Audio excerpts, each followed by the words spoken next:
Bazen en sessiz anlar en ağır gelir. Yanında insanlar var, hayat dönüyor. Dışarıdan bakan biri ne güzel der. Ama içinde bir şey var. Ne tarif edilebilen ne de susturulabilen bir ağırlık. Sanki odasın ama yoksun.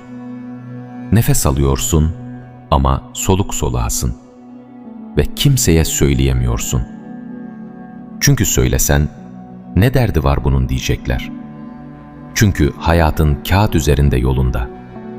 Çünkü şükretmen gerekiyor. Bunu biliyorsun, hissediyorsun. Ama o his yine de gitmiyor. İşte tam orada, o suskunluğun içinde bir şey oluyor. Ruhum bağırıyor. Ses çıkarmadan, kelime kullanmadan ama tüm ağırlığıyla bağırıyor. Ben buradayım. Beni unuttun. Beni besle. Bu bir zayıflık değil. Bu bir arıza değil. Bu içinde hala canlı bir şeyin olduğunun işareti. Ölmüş bir şey bağırmaz. Sadece diri olanlar bağırır. Bugün o sesi birlikte dinleyeceğiz. Adam istedi, ev aldı. İstedi, araba aldı. İstedi, evlendi. İstedi, para kazandı. Hepsine ulaştı. Ama geceleri hala of deyip dönüyor yatakta. Neden? Çünkü insanın ruhu bu dünyaya sığmıyor. 2 metrelik bir beden olarak yaşıyoruz ama içimizde bir şey var, dünyaları yutsa tok olmayacak bir şey. Bunu çok güzel açıklayan bir misali düşün. Büyük bir ağacın tohumunu biliyor musun? Cebine sığıyor, küçücük. Ama o tohumun içinde ne var? Dallar var, yapraklar var, meyveler var. Koca bir ağaç 2 santimlik bir şeyin içinde saklı. İşte senin içindeki o his de böyle. Sıkışmışlığın, o daralmanın, o yeter artık demenin sebebi içindeki koca ağacın tohumda kalmış olması. Tohum toprağın altında kaldıkça ne olur? Çürür, gider. Ama güneşe ve suya kavuşursa ne olur? Ağaç olur, meyve verir, gölge verir.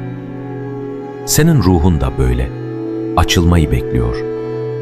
Sabah uyandın, telefona baktın. Haberler, mesajlar, sosyal medya. Akşam oldu, yine aynı. Arada yemek yedin, bir şeyler izledin, bir şeyler konuştun ve yattın. Peki bugün içindeki o manevi organ ne yaptı? Ne ile beslendi? Bir çocuk hayal et. Onu eve kapattın. Yemek veriyorsun ama dışarı çıkarmıyorsun. Koşturmuyorsun. Oynamasına izin vermiyorsun. O çocuk ne yapar? Evi başına yıkar. Çünkü vazifesizlikten sıkılır. İşte ruh da böyle. Ruhun içinde vazife bekleyen organlar var. Bunlara latife deniyor. Yani manevi organlar. Ve bu organlar vazifelerini yapmadıkça seni içten içe kemiriyor. Daralıyor, sıkışıyor, alarm veriyor. O alarm ses çıkarmıyor ama şöyle hissettiriyor. Yorgunsun ama uyuyamıyorsun. Tokken doyamıyorsun. Kalabalığın ortasında kaybolmuş hissediyorsun. İşte bu ruhun sana beni besle demesi. Bir de hayatın bir gerçeğini sizinle paylaşmak istiyorum. 30 yaşından sonra hayat değişiyor. Öyle hafif değil, ağır değişiyor. Babanı kaybediyorsun, annen hastalanıyor, iş gidiyor, evlilik sarsılıyor. Arka arkaya tokatlar geliyor. Ve o anlarda içinden şeytan fısıldıyor. Neden sen? Namaz kılıyorsun, abdest alıyorsun, kötü bir insan değilsin. Neden sen? Bak, bunu duyan herkes vardır. Ben de duydum, sen de duydun. Duymadıysan ileride duyacaksın. Ama şunu bil. O tokat seni bitirmek için değil, seni uyandırmak için. Sakin bir deniz hiçbir zaman iyi bir kaptan yetiştirmez. Fırtınanın içinde kim olduğunu öğrenirsin. Ve o fırtınada bacağın kırılırsa, kırılmış bacakla dövüşmek işe yaramaz. Ne gerekir? rehabilitasyon, sabır ve bir plan. Peki gerçekten nedir bu sabır dediğimiz şey? Sanki sabır, kolları kavuşturmak, beklemek, çaresizce oturmak gibi. Hayır. Sabır, fırtınanın içinde ayakta kalmaktır. Sebeplere başvurarak, pes etmeden, isyan etmeden devam etmektir. Ki EFS'yi biliyor musunuz? Sarı saçlı, beyaz sakallı o amca. Adam 5 yaşında babasını kaybetmiş. 10 yaşında çalışmaya başlamış.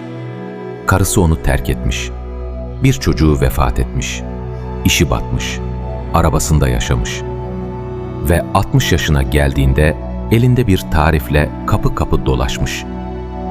Tam 1008 kapı çalmış. 1008 kere ret almış. 1009. kapıda biri evet demiş. İntihar etmedi, yıkılmadı. 40'da da sabır, 60'da da sabır. Sabır işte budur. Sebeplere tutunarak, Allah'a isyan etmeden bir adım daha atabilmek. Şeytan sabır gücünü çalmak için 2 yol kullanıyor. Birincisi seni geçmişe çekiyor. Hatırlıyor musun? Önce şu olmuştu, sonra şu. Geçmişin acılarını hatırlatıyor. Ve sen orada sabır gücünü harcıyorsun. İkincisi seni geleceğe çekiyor. Ya bu bitmezse, ya daha kötü olursa, acaba nasıl son bulacak? Yaşamadığın acıyı şimdiden çekmeye başlıyorsun ve ortada kalıyorsun. Merkez boş. O anda şeytan geliyor ve o boşluğu dolduruyor. Bir kural koy kendine. Dövülmeden ağlama. Yani yaşamadığın şeyin acısını şimdi çekme ve geçmişini sırtında bavul gibi taşıma. Bugün burada nefes alıyorsun. Sadece bugün için sabret. İşte şimdi en önemli yere geliyoruz. Kalp şiirlerde geçiyor, şarkılarda geçiyor. Ama gerçek manası kaybolmuş. Kalp, latife-i Rabbaniye, yani Allah'a bakan, Allah'la beslenen, Allah'tan başka hiçbir şeyle doyamayan manevi organın adı. Ve bu organın özelliği şu: dünyaları yutsa tok olmaz. Gezileri, tatilleri, kıyafetleri, ilişkileri bir bir yutsa hala aç kalır. Çünkü ham maddesi sonsuzluktan. Sonlu şeylerle sonsuzluğu doyuramazsın. Ama bir kez gerçekten Allah'ı tanımaya, onu bilmeye, ona yakın olmaya başlarsan, o zaman o kalp açılıyor. Tohum çatlıyor, filiz çıkıyor ve sen hayatında ilk defa gerçekten nefes alıyorsun. Gelin hayattan bir örnek verelim. Bir çekirdek var, cebine sığıyor. Ama o çekirdek toprağa düşüp su içerse ne olacak? Dallar çıkacak, yapraklar açacak, meyveler verecek. Sen de öylesin. Bu hayattaki bütün o acılar, o sıkışmışlıklar, o neden ben soruları, hepsi o toprağın altındaki karanlık. Ama sen o karanlıkta kalıcı değilsin. Yukarı çıkabilirsin. Ve yukarı çıktığında aldığın her nefes, her lezzet, her huzur, o tohumun verdiği meyve olacak. Sahabe efendilerimiz ne yaşadılar biliyor musun? Sevdiklerini kaybettiler, yurtlarını terk ettiler, aç kaldılar. Ve o asra ne deniyor? Saadet asrı. Maddi şartları berbattı ama kalpleri doluydu. Ruhları açılmıştı. Ve o açılmış ruhla her şeyi omuzlayabildiler. Sen de omuzlayabilirsin. Sana şunu söylemek istiyorum. Sen yalnız değilsin. Bu his, bu sıkışmışlık, bu yeter artık demek, milyonlarca insanın içinden geçtiği bir kapı. Ve o kapının öte tarafında bir açılış var. Ama o açılış birdenbire olmuyor.